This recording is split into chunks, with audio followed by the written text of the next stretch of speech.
It's that time of day, ladies and gentlemen. It's none other than the talking point. Joining me today is Diggy Critchley. How you doing? I'm very well. I'm excited for this. Talking about Newcastle today, Sunderland. How I much know, does it pain behind you? enemy lines. Indeed. Yeah, no, Indeed. it will be a little bit painful at the same time, but I've got a lot of respect for what Newcastle have done, despite the fact that I don't hope that they end up winning a trophy and in the top four this season. But it's a journey I'm willing to discuss today. Okay, well, let's do this. Of course, we've also got, what are you guys at home? Adam Pearson, Newcastle fan here. How are you doing, my friend? I'm doing good, thank you very much. It's a pleasure being on today. It's great to have an opportunity to speak about Newcastle with a Sunderland fan as well. Because I remember in the past, there's been quite a lot between the two of us, but it hasn't been the case so much in recent years. But no, it's great to be on today. It's great to actually talk about this club in a positive light. It's not something I used to do quite a lot in the past, so it's great to be in this moment now. Yeah, well, I mean, how things have changed so quickly, especially over just the course of a year. I mean, Newcastle have the best defence in the league. They've got the lowest goals conceded, just 11, and are also doing much better up top as well. And that was without even Isaac, the summer signing, coming in and scoring.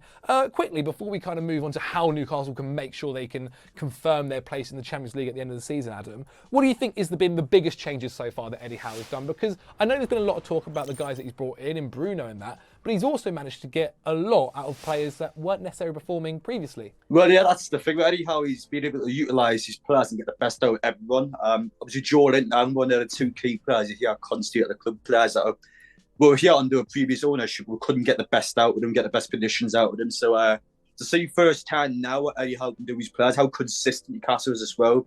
Every single match, Newcastle more or less are outperforming teams. And I mean, you said it yourself before, we've got the best defensive record in the league. And there's a reason why, because we're so well set up. Newcastle know exactly where they want to be. And I know people have always said since it's here, well, they're expecting Newcastle to get towards a certain point, but they get potentially there that quickly is just amazing. So it's down to Eddie Howe. He's able to get the best out of his players. Fitness levels have been so good at the club, and it's one of them ones where we've been so consistent all season long. It's not a fluke at all. Newcastle are outperforming teams and honestly deserve to be third in the table based on what we've seen so far this year. I mean, I definitely can't complain against that. They've been the third best team in the league, to be quite honest. Diggs, Adam mentioned it there.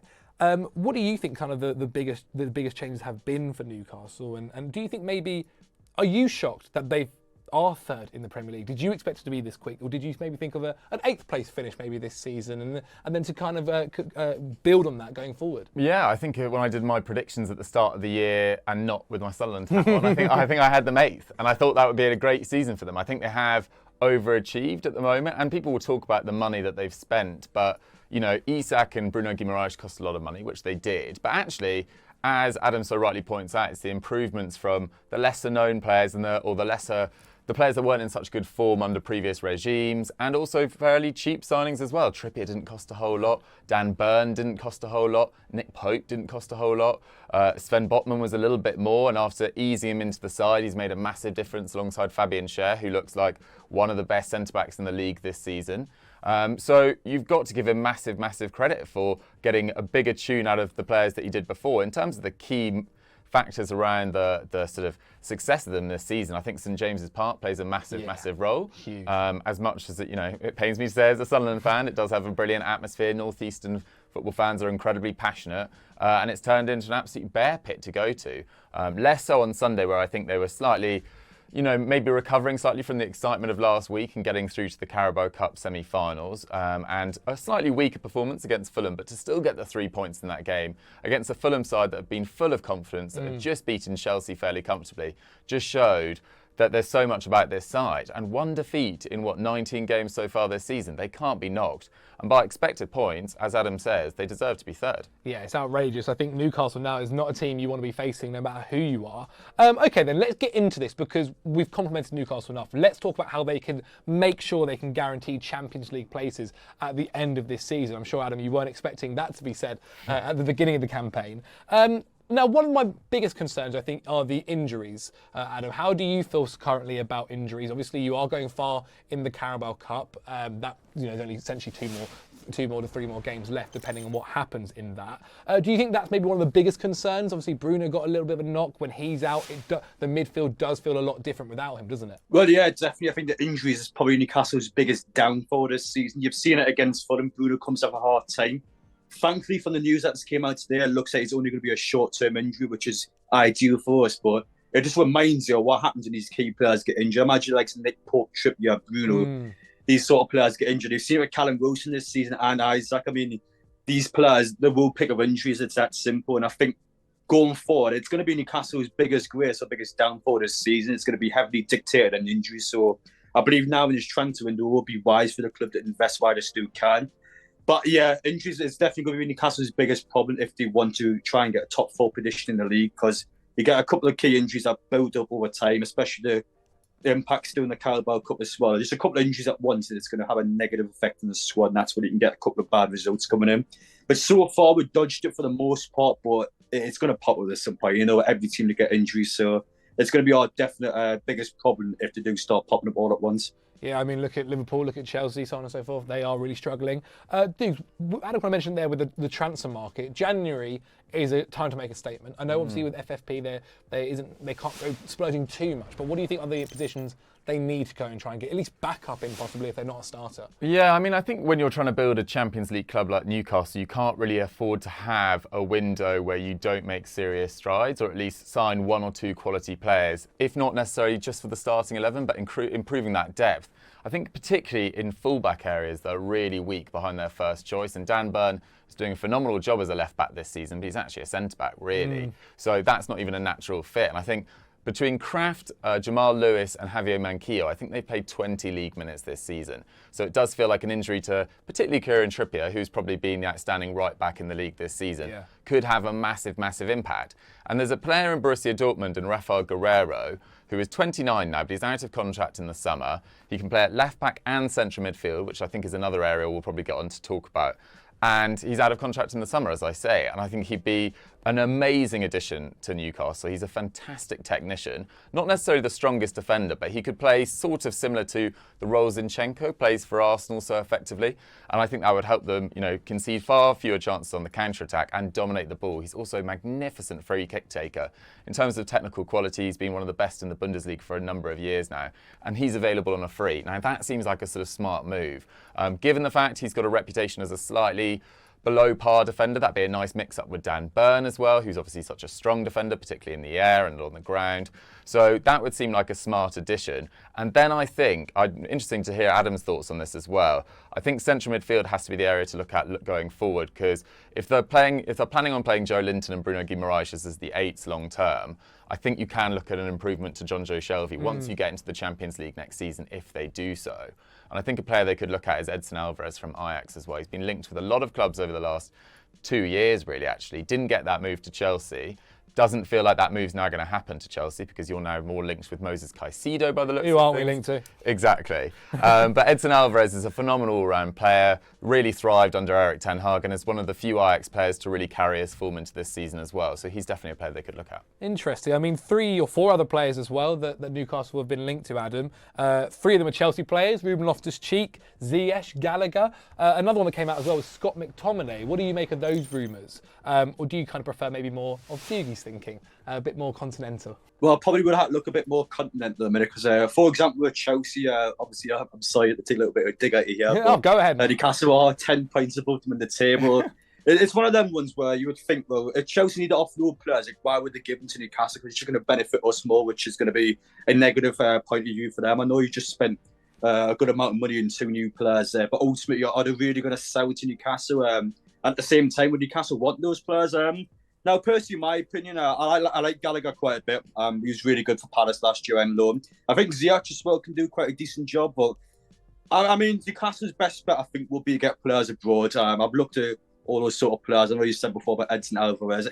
He's one I do like quite a lot for Ajax, and it's one of them ones where I think Newcastle's best bet, if they were to bring players in this window, will be outside the Premier League, just due to the fact that we're third in the table. It's going to be quite hard to make deals, especially around the big 6, because why would they want to benefit us? So that's kind of like my sort of logic into it. Maybe I could be wrong, and Newcastle might just suddenly get someone from Chelsea, but ultimately, I don't think we would get any of those 3 players, to be honest.